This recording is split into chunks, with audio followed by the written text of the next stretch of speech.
Un país africano ha hecho lo impensable: rechazar una ayuda alimentaria valuada en 1.400 millones de dólares. El asombro recorre el planeta entero. ¿Por qué una nación que hasta hace poco dependía de donaciones decidió cerrar la puerta a una suma tan grande? La respuesta de Burkina Faso ha resonado como un trueno en la escena internacional, desatando debates, temores y, sobre todo, una oleada de preguntas urgentes. La propuesta venía de los gigantes: Estados Unidos y la Unión Europea. Para las potencias occidentales, este paquete era un salvavidas. Consideraban que Burkina Faso, con su pasado reciente de sequías y crisis, estaba demasiado débil para rechazar semejante oportunidad. Pero en Ouagadougou, la capital, la respuesta fue firme: no queremos caridad disfrazada de lazo. La ayuda, dijeron, no es un regalo, sino una soga. Una manera de perpetuar la dependencia y condicionar las decisiones nacionales bajo el pretexto de la solidaridad. Este rechazo es mucho más que una simple negativa. Es un terremoto que sacude la política africana y que desafía décadas de relaciones desiguales. Burkina Faso ha señalado que la ayuda, tal como se ofrecía, era en realidad una atadura. Y en ese gesto, muchos ven la chispa de una revolución silenciosa que podría transformar el continente entero. La decisión trae consigo riesgos profundos. Si Burkina Faso fracasa, podría enfrentar hambre, aislamiento, sanciones y una presión internacional brutal para volver al redil. Pero si triunfa, puede romper las cadenas de la dependencia y convertirse en un referente para toda África. La pregunta que flota en el aire es: ¿por qué ahora? ¿Por qué este pequeño país se atreve a desafiar un sistema impuesto durante generaciones? Para entender el origen de esta decisión, hay que remontarse muchas décadas atrás. La historia de África y la ayuda internacional es larga y compleja, tejida con promesas y desilusiones. Desde la segunda mitad del siglo XX, la ayuda alimentaria ha sido una constante. Barcos cargados de trigo, arroz y maíz llegaban a los puertos africanos, aplaudidos por cámaras y diplomáticos. Pero tras las fotos y los discursos, la realidad era diferente. Cada embarque llevaba condiciones ocultas. Cada transferencia, requisitos políticos y económicos. No era solo una cuestión de solidaridad. El que controlaba los alimentos, controlaba la política. Un ejemplo claro de esto es el caso de Etiopía en la década de 1980. La ayuda humanitaria llegó en cantidades colosales durante la Gran Hambruna, pero con ella se instalaron asesores extranjeros en ministerios clave.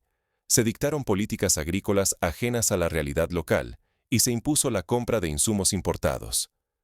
El resultado: una mejora temporal, seguida de una dependencia aún más profunda y de la destrucción de la agricultura local. Durante más de medio siglo, Estados Unidos y Europa usaron la ayuda como un instrumento de poder. No se trataba solo de aliviar el hambre. Era una forma de fabricar aliados, dictar políticas y bloquear cualquier alternativa africana.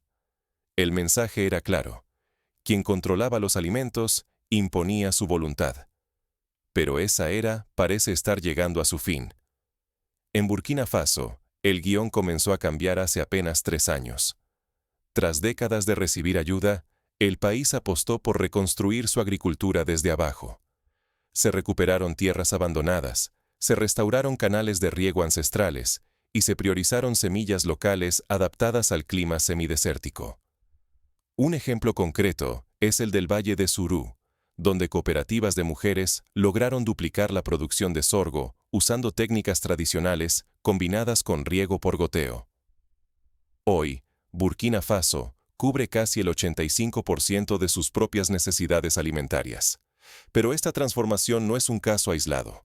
En Malí, las organizaciones campesinas han impulsado la recuperación de bancales tradicionales, mientras que en Ghana, el gobierno ha declarado la década del cultivo local para reemplazar importaciones.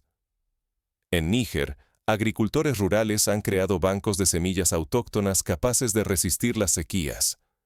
Mientras tanto, en Estados Unidos y Europa, los agricultores enfrentan crisis inéditas: campos vacíos, deudas asfixiantes, protestas por bajos precios y normativas restrictivas. El contraste es brutal. Mientras en África los campos florecen, en Occidente los agricultores luchan por sobrevivir. Olvidar el pasado sería un error fatal. Sin comprender cómo la ayuda fue usada como herramienta de control, podríamos malinterpretar el rechazo africano actual como arrogancia o locura. Pero no es así. Es lucidez. Es el despertar de una nueva mentalidad.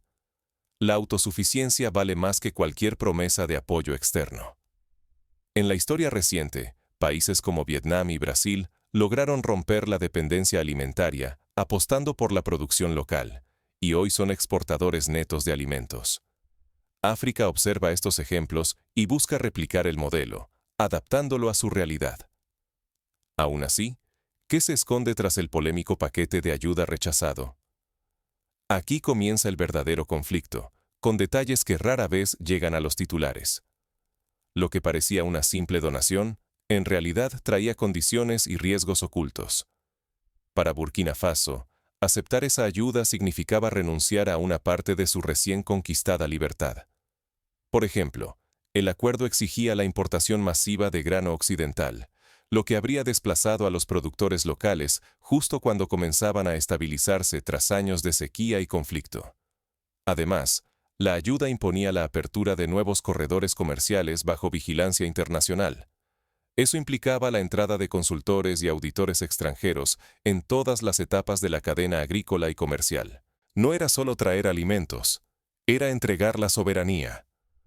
Un caso similar ocurrió en Mozambique en el año 2000, cuando la ayuda internacional obligó al gobierno a privatizar silos y almacenes, dejando fuera a pequeños agricultores y cooperativas.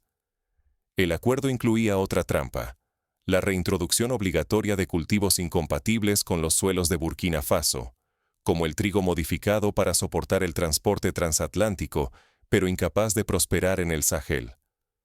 Estos cultivos ya habían fracasado en el pasado, dejando a miles de campesinos endeudados y a la tierra agotada.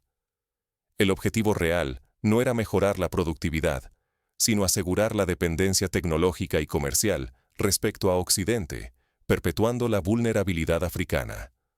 Para Occidente, el rechazo de Burkina Faso no era solo un revés diplomático, era una amenaza directa al modelo de influencia construido durante más de 5 décadas. Si Burkina Faso avanzaba sin esa ayuda, el mito de que África solo prospera bajo tutela extranjera empezaría a desmoronarse. En la historia, algo parecido ocurrió cuando India rechazó préstamos condicionados del Banco Mundial en los años 70 y desarrolló su propia revolución verde, logrando la autosuficiencia en granos básicos. El impacto fue inmediato en toda África.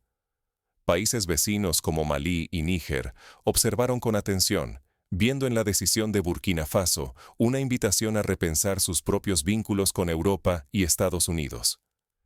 En Ghana, el Parlamento abrió debates sobre la dependencia de las importaciones de arroz estadounidense. En Senegal, sindicatos agrícolas exigieron revisar los acuerdos de ayuda internacional. Incluso en Sudáfrica, donde la agricultura es robusta, se discutió la posibilidad de reducir la influencia de las consultoras extranjeras en el diseño de políticas rurales. El riesgo era inmenso. Si Burkina Faso fracasaba, Occidente tendría el pretexto perfecto para proclamar que una África independiente sigue siendo una utopía. Pero si el experimento triunfaba, el equilibrio de poder mundial podría cambiar radicalmente, y la narrativa de la dependencia transformarse en una historia de dignidad y orgullo recuperados. ¿Y qué ocurrió tras la negativa? El mundo aguardaba el caos, esperando titulares de hambruna y crisis. Pero la reacción desafió todas las expectativas. Burkina Faso eligió un rumbo inesperado, y sus primeras consecuencias sorprendieron incluso a los críticos más escépticos. No hubo hambruna ni caos tras el rechazo burkinés. En vez de crisis, África vibró con una oleada de orgullo y energía renovada. Burkina Faso, lejos del colapso, vio cómo la demanda interna de cosechas creció de manera explosiva, impulsada por un sentimiento colectivo de autosuficiencia y confianza nacional. Los agricultores comenzaron a vender sus productos a mejores precios, y los mercados rebosaban alimentos cultivados en suelo propio. En menos de un mes, Familias y cooperativas revivieron tierras abandonadas, restauraron antiguos canales de riego y redescubrieron técnicas agrícolas tradicionales. En los alrededores de Bobo Dioulasso, por ejemplo, comunidades enteras organizaron jornadas de trabajo colectivo para rehabilitar pozos y estanques, integrando saberes ancestrales con innovaciones ecológicas. El resultado fue inmediato: cosechas más abundantes y alimentos más accesibles en los mercados locales. Este cambio encendió una chispa en toda la región. Los gobiernos de Malí, Níger y Ghana aplaudieron la decisión de Burkina Faso, viéndola como ejemplo de dignidad africana. Pronto, voces influyentes exigieron revisar los acuerdos de ayuda internacional. En Costa de Marfil, asociaciones de agricultores comenzaron campañas para promover el consumo de productos locales y reducir la dependencia de importaciones. La juventud africana se convirtió en protagonista. Decenas de miles formaron brigadas para limpiar y sembrar tierras ociosas, compartiendo semillas, herramientas y sueños. En las redes sociales, la etiqueta Nuestra Tierra, Nuestro Futuro se convirtió en tendencia, de Dakar a Nairobi. Estudiantes universitarios organizaron foros para debatir el futuro agrícola del continente, y jóvenes emprendedores lanzaron aplicaciones móviles para conectar a productores y consumidores sin intermediarios. En Occidente, el asombro era palpable. Políticos y analistas discutían si tenía sentido seguir enviando ayuda alimentaria mientras sus propios agricultores sufrían crisis y protestas. En Francia, sindicatos agrícolas organizaron marchas reclamando el fin del dumping de productos en África, argumentando que perjudicaba tanto a los productores africanos como a los europeos. El ejemplo de Burkina Faso forzó a muchos a preguntarse si sacrificar la agricultura local por influencia internacional seguía siendo una estrategia sostenible. La narrativa global comenzó a cambiar. África ya no era vista como un receptor pasivo, sino como un socio con voz fuerte e independiente. En foros multilaterales, diplomáticos africanos reclamaron respeto por sus decisiones y exigieron nuevas formas de cooperación basadas en igualdad y no en dependencia. En la última cumbre de la Unión Africana, se aprobó una resolución para fortalecer el comercio intraafricano y reducir la influencia de actores externos en la política alimentaria. El tablero geopolítico tembló. La principal herramienta de influencia occidental, la ayuda alimentaria, estaba en jaque. Si más países siguen este camino, Occidente podría perder parte de su capacidad de intervención estratégica en la región, mientras África explora una revolución económica interna y redefine su papel en el comercio y la política mundial. En Washington y Bruselas, altos funcionarios convocaron reuniones de emergencia para analizar el impacto de la decisión de Burkina Faso en la arquitectura de la cooperación internacional. Pero, ¿será suficiente este impulso para sostener el cambio? En la siguiente escena, emergen los primeros obstáculos y amenazas, tanto internas como externas. La soberanía alimentaria no es solo un ideal, sino una apuesta audaz y una oportunidad histórica para cambiar el destino de un país, e incluso de todo un continente. El rechazo de Burkina Faso a la ayuda internacional de $1.400 millones no es solo un titular llamativo. Es la señal definitiva de que la autosuficiencia tiene un precio alto, pero también puede abrir puertas que durante siglos permanecieron cerradas. Ahora, el mayor reto es mantener la unidad interna. Cuando llegue la primera mala cosecha, y llegará, porque el clima en el Sahel es impredecible, la tentación de pedir ayuda será inmensa. Resistir ese impulso puede marcar la diferencia entre una anécdota fugaz y un cambio de paradigma irreversible. En otros países, como Chile tras el fin de la dictadura, la autosuficiencia alimentaria fue puesta a prueba por catástrofes naturales, pero la clave estuvo en la solidaridad interna y en el uso eficiente de los recursos locales. Consolidar alianzas regionales se vuelve vital. Si los países vecinos respaldan este rumbo, podrán construir cadenas de valor propias, negociar en igualdad y reducir la vulnerabilidad ante crisis externas.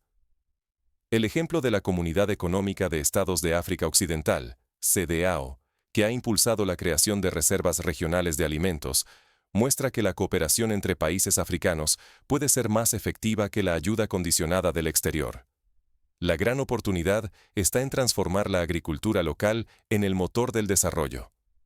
Al fortalecer la producción propia, Burkina Faso y sus aliados pueden negociar desde una posición de fuerza, inspirando a otros a cuestionar el ciclo de ayuda tradicional. Se trata, por fin, de decidir cuándo y cómo aceptar apoyo y bajo qué condiciones. Países asiáticos como Tailandia y Malasia lograron convertir la agricultura en una industria dinámica al priorizar la inversión local y la innovación adaptada a sus realidades. Esta lección va más allá de África. La dignidad y la autosuficiencia exigen sacrificios, pero generan respeto y poder duradero. El mayor peligro, ahora, no viene del exterior, sino del miedo interno a retroceder o ceder ante la presión. En Sudamérica, tras el colapso económico en Argentina en 2001, la recuperación fue posible gracias a la revalorización de la producción nacional y la decisión de no depender de préstamos condicionados. El éxito o fracaso de Burkina Faso puede convertirse en modelo o advertencia. Si logran consolidar este camino, surgirán nuevas posibilidades para redefinir las relaciones globales y el futuro de la ayuda internacional. Si tropiezan, el riesgo es regresar a décadas de dependencia y desconfianza, con las consecuencias humanas y sociales que eso implica. La apuesta ya está en marcha. Los ojos de África y del mundo observan el desenlace. En cada pueblo, en cada mercado, en cada parcela recuperada, se juega el futuro de una generación. La resistencia de Burkina Faso inspira a movimientos sociales en América Latina, Asia y hasta Europa, donde se debate el fin de la ayuda condicionada y el surgimiento de modelos de cooperación horizontal. Pero, ¿qué ocurre cuando la presión interna y externa se intensifica? ¿Qué fuerzas se movilizan para sostener o frenar este nuevo rumbo? En el pasado, países que intentaron romper la dependencia enfrentaron sabotajes económicos, bloqueos y campañas de desprestigio. Hoy, las redes sociales y la conectividad global ofrecen herramientas para resistir, pero también exigen una vigilancia constante frente a la desinformación y la injerencia externa. El destino de África ya no lo dicta nadie desde fuera. Atrévete a imaginar un mundo donde la dignidad no se negocia ni se mendiga. Un mundo donde la solidaridad se basa en el respeto mutuo y la cooperación real. Hoy hemos presenciado un giro que parecía imposible. Burkina Faso ha rechazado un paquete de ayuda alimentaria valorado en $1.400 millones ofrecidos por Estados Unidos y la Unión Europea. No lo hizo desde el capricho ni el desprecio, sino desde la convicción y el fruto de su propio esfuerzo. Ha elegido la autosuficiencia sobre la dependencia, la soberanía sobre la sumisión y el valor de su tierra sobre la promesa de granos ajenos. Esta noticia no es solo un titular más, es una alarma. Aceptar el mismo modelo de siempre es resignarse al pasado. Pero abrir los ojos y sumarse al debate puede cambiar la historia. ¿Vas a quedarte mirando mientras el mapa del poder se redibuja, o te atreverás a influir? Ya no basta con la solidaridad maquillada que esconde condiciones y contratos atados a generaciones. Ahora, África se mira al espejo de la autosuficiencia y descubre que puede ser productora, socia y referente global. La cuestión ya no es solo de alimentos, sino de orgullo, dignidad y voz propia. En la próxima década, veremos si este camino se consolida o si las viejas estructuras logran imponerse de nuevo. Lo cierto es que la semilla del cambio está plantada, y su cosecha dependerá de la tenacidad y visión de los pueblos africanos. El riesgo es enorme. Si ignoramos este momento, consentimos que un modelo obsoleto siga dañando la economía global y la imagen de África. Pero si nos sumamos al debate, podemos ser parte de una transformación en la que todos ganan: agricultores, consumidores y sociedades enteras. La historia demuestra que los grandes cambios nacen de decisiones valientes. Así fue en Japón tras la Segunda Guerra Mundial, cuando eligieron reconstruir su agricultura pese a la presión de potencias extranjeras, y así puede ser hoy en Burkina Faso. El equilibrio geopolítico y la reputación de Occidente están en juego. No es solo una cuestión de dinero, mercados y exportaciones. Es el momento de avanzar hacia alianzas reales, sin paternalismos ni condiciones ocultas. Tú decides si este momento será solo una nota más en los libros de historia, o el inicio de un relato colectivo diferente. El futuro no está escrito, y tu voz puede marcar la diferencia. La revolución ya no se cocina en los despachos de Bruselas o Washington. Se siembra en los campos de África y germina en cada conversación global. ¿Te sumas a compartir esta visión? Comenta, debate y haz que tu voz también cuente, porque el futuro no espera a los indecisos. Burkina Faso ha abierto una puerta y ahora el mundo entero observa. ¿Quién se atreverá a cruzarla?